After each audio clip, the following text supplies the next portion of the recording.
అందుకనే ఇప్పుడు పొట్ట విప్పి చూసినట్టున్నారు. అందుకే మేడి పండు అని రాశారు వార్త. బ్యారేజీకి రూపాయలు చూడండి, పగులు చూడండి, మన లక్షల కోట్లు, మన కోట్లు చూడండి అక్కడ, మన కోట్లు ఇవన్నీ మన కోట్లే, మన కోట్లే ఇవన్నీ. ఈసారి ఇవన్నీ మరి చూసుడు మట్టుకైనా వీళ్ళని ఏమైనా అరెస్ట్ చేసే కథనదా. బ్యారేజీకి రూపాయలు 3,625 కోట్లు, అవినీతితో 3,200 కోట్లు వృధానట, అవినీతి చేసినట. అగో 32 మంది అధికారులకు పాత్ర అయిపోయింది. నేనేం చెప్పినా అధికారులు జైలుకు పోతారు. కేసీఆర్కి ఏం కాదు, కేసీఆర్ బిడ్డకేం కాదు, కేసీఆర్ కొడుకేం కాదు, కేసీఆర్ అన్న కొడుకో తమ్ముని కొడుకో ఆయనకేం కాదు, ఎవ్వరికి ఏం కాదు, హరీష్ రావు కూడా ఏం కాదు. మెయిన్ ఏంటంటే అధికారులు పోతారు. కావాలే మీ అధికారులకు మీకు ఒక దరిద్రం ఉన్నది ఏంటంటే, ఏ రాజకీయ నాయకుడు చెప్తే కథం ఇన్ని నూకలు అరెస్ట్ చేయాలి రాగానే తీసుకపోడు అక్రమ అరెస్టులేనే. వీని మీద పీడీ యాక్ట్ పెట్టాలి రాగానే ఏదో ఒకటి పెడతారు పీడీ యాక్ట్ పెట్టేందుకు. నా మీద కూడా విశ్వ ప్రయత్నాలు చేసారు లాస్ట్ గవర్నమెంట్లో పీడీ యాక్ట్ పెట్టేందుకు. మరి నేను దొంగన లంగన ఏం చేసిన, అసలు ఏ కేసు లేదు. అంటే ఈ గవర్నమెంట్ ఏంటంటే దరిద్రం, మీకు పాపం తాకింది వీళ్ళకు, శని అన్నట్టు వీళ్ళకు దరిద్రం. ఈ అధికారులకు కావాల్సిందే, వాడు మంచిగానే ఉంటాడు, ప్రజాప్రతినిధులు మంచిగానే ఉంటారు, అధికారులే జైల్లో పోతారు. చూడండి అధికారులు. ఇలా ఒక వార్త కూడా వచ్చింది, అదేంటిది ఆ గొర్రెల పంపిణీ నిన్న చూసినాం ఆ కేసు. ఆ దాంట్లో అధికారులు పోతారని చెప్పినా కదా, అధికారుల మీద ఏసీబీ కేసు నమోదు చేసింది, లోపల నూకుతుంది. ఇక వాళ్ళు పోతారు. ఆడ తలసానికి ఏం కాదు, ఇక ఆడ తలసాని మంత్రి తలసానికి ఏం కాదు. ఎందుకంటే వాళ్ళు ఎట్టనో తప్పించుకుంటారు, పైసలు ఇస్తారు, 4 పైసలు ఇస్తారు, తప్పించుకుంటారు. పోయేది వీళ్ళే. మరి వీళ్ళని పోకపోతే ప్రజలు క్షమించారు కదా, ఏదో నామమాత్రంగా అధికారులను లోపల నూకుతారు.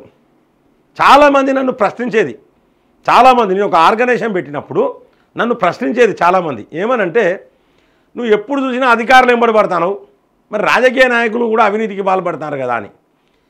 అంటే నేను ఒక ఆర్గనైజేషన్, ఒక ప్రైవేట్ ఆర్గనైజేషన్ పెట్టిన వ్యక్తిగా నేను ఒక అధికారుల జోలికి వేయంత కెపాసిటీ, పూర్తి కెపాసిటీ నాకు లేదు. కాబట్టి ఖచ్చితంగా రాజకీయాలకు పోతే నేను రాజకీయాలలో ఉన్న అవినీతి గురించి కూడా మాట్లాడతా అని చెప్పేది. ఇవాళ రాజకీయాలకు వచ్చినాం, రాజకీయ అవినీతి గురించి కూడా మనం మాట్లాడుతూ ఉన్నాం. అంటే అధికారులకు కూడా నేను చెప్పేది ఏంటంటే, అధికారులు సిటీలనే పనిచేయాలి, వాళ్ళ ఇంటి దగ్గరనే పనిచేయాలనుకుంటే ఏంటంటే దరిద్రమే వాళ్ళకు. అప్పుడు ప్రజాప్రతినిధులు చెప్పింది వినాల్సి వస్తుంది. కాసుల కకృతి పడి డబ్బు కోసమో లేకపోతే ఇక్కడనే పనిచేయాలని చెప్పేసి ఇటువంటి ఆలోచనలు పెట్టుకుంటే తెలంగాణలో ఉన్న అధికారులందరూ కూడా టాప్కు గవర్నమెంట్ మారినప్పుడు ఒక 78 మంది అధికారులు పోతారు. అంటే రేపు మీరు కూడా ఉండొచ్చు. కాబట్టి అధికారులు ఏం చేయాలి, ప్రజాప్రతినిధులు చెప్పే దాంట్లో వాళ్ళకి సర్ది చెప్పాలి. సార్ ఇది నియమ నిబంధనలకు విరుద్ధం అని చెప్పాలి. ఏది పడుతుంది ఇష్టం వచ్చినాయి సంతకాలు అయితే రెవెన్యూ డిపార్ట్మెంట్లో ఇష్టం వచ్చినట్టు అడ్డగోళ్ళగా భూములు రిజిస్ట్రేషన్ చేశారు.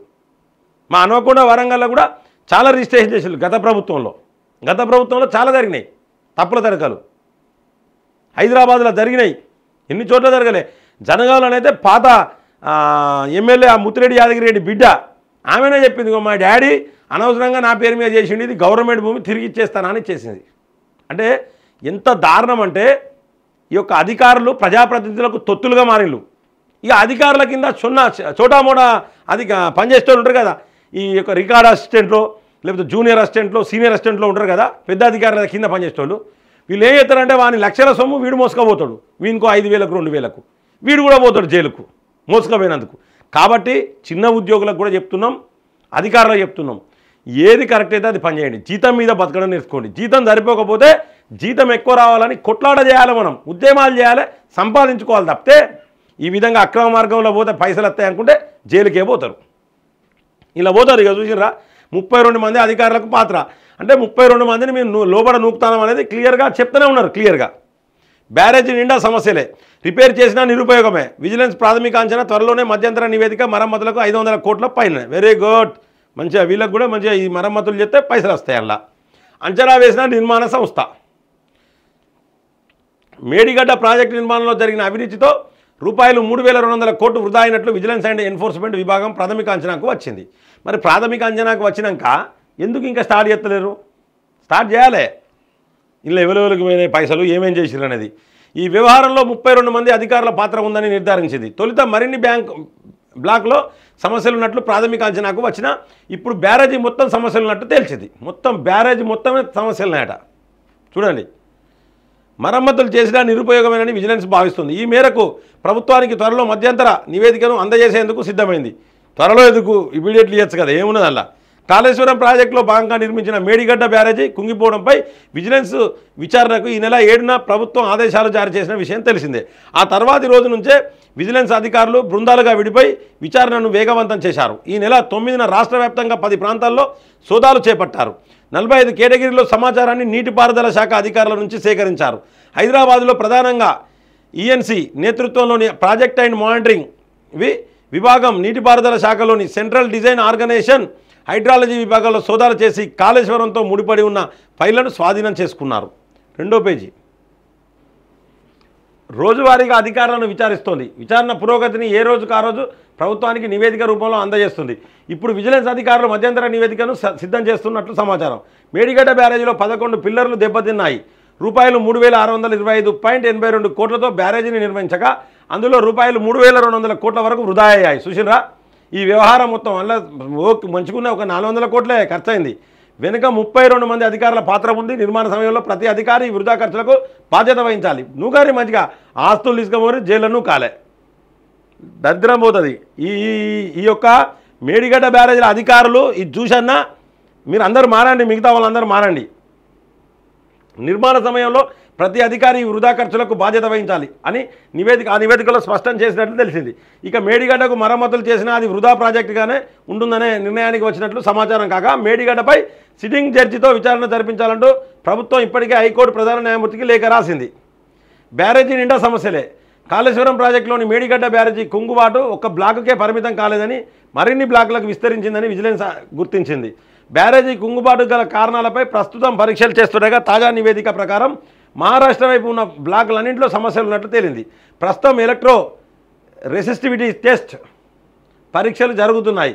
ఇక కాపర్ డ్యామ్ నిర్మాణ పనులపై కూడా నిర్మాణ సంస్థ చేతులెత్తేసింది. కాపర్ డ్యామ్ నిర్మాణానికి అయ్యే వ్యయాన్ని ఇస్తేనే పనులు చేస్తామని తేల్చి చెప్పినట్లు సమాచారం. ఎక్కడనే పైసలే లేవా మేడిగడ్డ దీనికి పైసలు లేవు, రైతు బంధుకు లేవు, దాని మన రైతు రుణమాఫీకి లేవు, దేనికి లేవు పైసలు.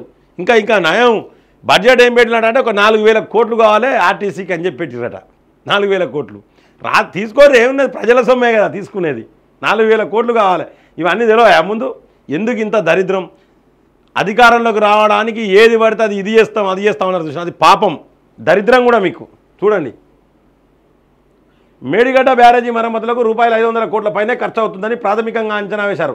నిర్మాణ సంస్థ ఈ వ్యయాన్ని భరిస్తుందని గత ప్రభుత్వ వర్గాలు చెబుతుండగా డిఫెక్ట్ లయబిలిటీ కాలం 2021లోనే పూర్తయినందున మరమ్మతుల భారం మోసే ప్రసక్తే లేదని నిర్మాణ సంస్థ చెప్తుంది.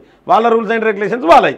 మేడిగడ్డలో 11 పిల్లర్లను తొలగించాల్సిందే అని నిపుణులు చెప్తున్నారు. క్రమంగా సమస్య మరిన్ని బ్లాకులు విస్తరించినట్లుగా గుర్తించారు. మేడిగడ్డ బ్యారేజీని 8 బ్లాకులుగా 87 పిల్లర్లతో నిర్మించిన విషయం తెలిసిందే. ఇప్పటిదాకా పునరుద్ధరణకు 11 పిల్లర్లను తొలగించాల్సిందేనని నిపుణులు అభిప్రాయపడుతుండగా క్రమంగా సమస్య మరిన్ని బ్లాకులు పిల్లర్లకు విస్తరించినట్లు గుర్తిస్తున్నారు. తాజా విచారణలో బ్యారేజీ డిజైన్లు చేసిన నిర్మాణ సంస్థే అని సిడిఓతో బలవంతంగా డిజైన్లను ఆమోదింపజేసుకుంది తేలింది. డిజైన్ మేరకు నిర్మాణం జరగలేదని, నిర్మాణంలో లోపాలతో ఆపరేషన్ అండ్ మెయింటెనెన్స్ వైఫల్యాలు ఉన్నాయని నిర్ధారణ అయ్యింది. 2019లో బ్యారేజీ నిర్మాణం పూర్తవగా తొలి ఏడాది వచ్చిన వరదలతోనే ఈ సమస్యలు వెలుగులోకి వచ్చాయని, వాటికి మరమ్మతులు చేపట్టకపోవడం వల్లే వైఫల్యాలకు కారణమని విజిలెన్స్ గుర్తించింది. కాపర్ డ్యామ్ నిర్మాణంలో వేగమేది. కాపర్ డ్యామ్ అంటే ఆ నీళ్లను వేరే దిక్కు ఒక డ్యామ్ కట్టి చిన్నగా అటు నుంచి డైవర్ట్ చేయడం అన్నట్టు. కాపర్ డ్యామ్ నిర్మాణంలో వేగమేది. అక్టోబర్ 21వ తేదీ బ్యారేజీ కుంగగా 2 నెలలు గడుస్తున్న కాపర్ డ్యామ్ నిర్మాణం జరగలేదు. మధ్యలో ఎన్నికల ప్రక్రియ ఉండడంతో అధికారులు దీనిపై దృష్టి సారించలేదు. వాస్తవానికి ఇప్పటికే కాపర్ డ్యామ్ నిర్మాణం పూర్తి కావాల్సి ఉంది. దీనికి సెంట్రల్ డిజైన్ ఆర్గనైజేషన్ కూడా డిజైన్లను అందించింది. బ్యారేజీ ముందు వైపు వెనుక 2 దిక్కుల కాపర్ డ్యామ్ కట్టాల్సి ఉండగా నిర్మాణ సంస్థ ముందు వైపు మాత్రం కాపర్ డ్యామ్ను కడుతున్నట్లు తెలిపింది. ఇప్పుడు కాపర్ డ్యామ్ నిర్మాణం దిశలో అడుగు ముందుకు పడడం లేదు. దీంతో మొత్తం ప్రాజెక్టు పరిస్థితే ప్రశ్నార్థకంగా మారుతుంది. సుశీల పైసలు లేవు, ఇంక ఎట్లున్నది ఇంకా మన పరిస్థితి ఏంటంటే ఇంకో 400 హామీలు ఇవ్వాలి. ఇంకో 400 హామీలు ఇస్తే ఏంటంటే ఇక బలం ఉన్నోడే పోయి పక్కింటి దగ్గర పైసలు ఉంటే వాడిని పెళ్ళ ధరిచి వాడి ఇంట్లోకి వెళ్ళి బియ్యం ఉప్పులు పప్పులు అందుకచ్చుకునే పరిస్థితికి ఈ కాంగ్రెస్ తీసుకొచ్చేటట్టున్నది. రేపు పొద్దున పరిస్థితి ఇదే. ఇటువంటి అడ్డమైన హామీలు ఇచ్చి ఈ విధంగా చేస్తే ఏంటంటే దరిద్రం. ఇలా వారం రోజులు పోయిండు, పెట్టుబడులకు పోయిండు రేవంత్ రెడ్డి. ఎందుకు పోయిండు పెట్టుబడులు? ఎందుకంటే మన దగ్గర పెట్టుబడులు పెడితేనే ఏమైనా అటో ఇటో ఏమైనా కొంచెం నడుపుకు రావచ్చు. వాస్తవం చెప్పాలంటే ఉద్యోగస్తులకు జీతాలు ఇచ్చే పరిస్థితిలో ఇప్పుడున్న గవర్నమెంట్ లేదు. కారణం కేసీఆరే. ఈ విషయం ఈ గవర్నమెంట్ ఇప్పుడున్న గవర్నమెంట్ ఎవరైతే అప్పుడు ప్రతిపక్షాలు ఉన్నారో వీళ్ళందరికీ తెలిసి కూడా హామీలు అమలు కాని హామీలు ఇచ్చిర్రు. ఇది ప్రజలందరూ గమనించాలి.